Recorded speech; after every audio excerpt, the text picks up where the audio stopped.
Ikaw ba si Jesus? Ikaw ba ang sinasabi nilang hari ng mga Hudyo? Ikaw na ang nagsasabi. Napakadaming akusasyon na inihaan laban sa iyo. Bakit hindi ka makapagsalita? Ipagtanggol mo ang iyong sarili. Mga Pariseo at Iskriba, hindi ba alam niya na may kapangyarihan ako? May kapangyarihan akong palayain siya o ipapatay siya. Tandaan mo na ang iyong buhay at ang iyong kapalaran ay nasa aking mga desisyon. Kaya't magsalita ka. Wala kang kapangyarihan laban sa akin. Maliban na lamang ang ito ay binigay sa iyo mula sa itaas. Pilato, ang iyong kapangyarihan ay limitado. Ang lahat ng nangyayari ngayon ay isang bahagi ng isang mas mataas na plano. Walang kasalanan ng taong ito. Yan ang pasya ko. Sapagkat nakita ninyo at napansin ninyong lahat ang kanyang mga salita at kanyang mga galaw. Wala akong nakikitang banta sa ating pamahalaan. Bakit siya pinipilit kayong papatay? Ano bang kasalanan ang ipinaparatang ninyo sa kanya? Siya'y nag-aakusa na siya ang anak ng Diyos at hari ng mga Hudyo. Sinabi ko niyang gigibayin niya ang templo at magtatayo ito sa loob ng 3 araw. Magtatayo rin siya ng kaharian para sa makasalanan at may sakit. Napansin siya sa ating Reliyon. Subalit, di ba't sinasabi mong ikaw ay isang hari? Kung ikaw ay isang hari, magsalita ka. Ipaliwanag mo sa akin. Hindi ito ang aking kaharian. Kung ito ang aking kaharian,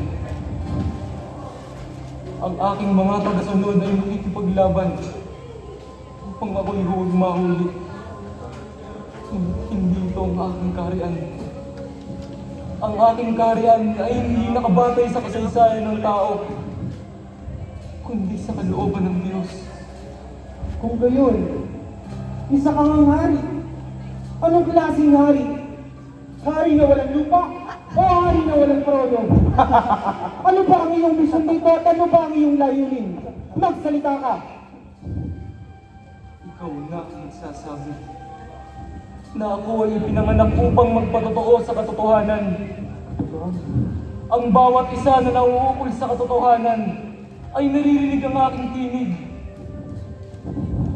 Pilato, ang aking mga salita ay hindi mula sa mundong ito, kundi ng langit. Ano ang katotohanan? Ano ang ibig mong sabihin? Kung ikaw ay nagsasabi ng katotohanan, bakit ganito ang mga nangyayari? Bakit mo inaayaan ang mga bagay na ito?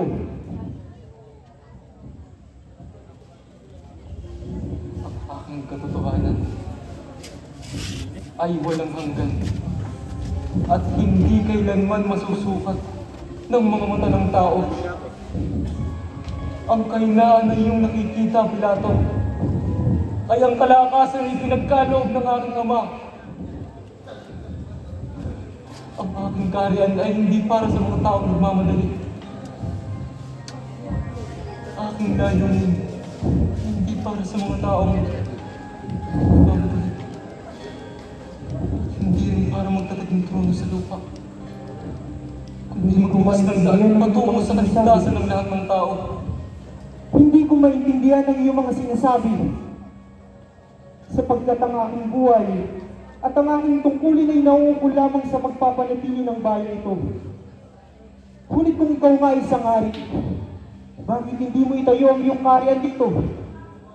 At bakit hindi mo ipagtanggol ang iyong mga tauhan? At bakit mo hinahayaan ang mga bagay na ito? Magsalita ka.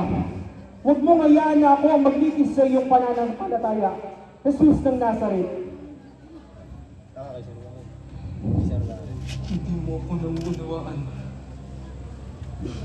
Ngunit hindi kita sinisisi.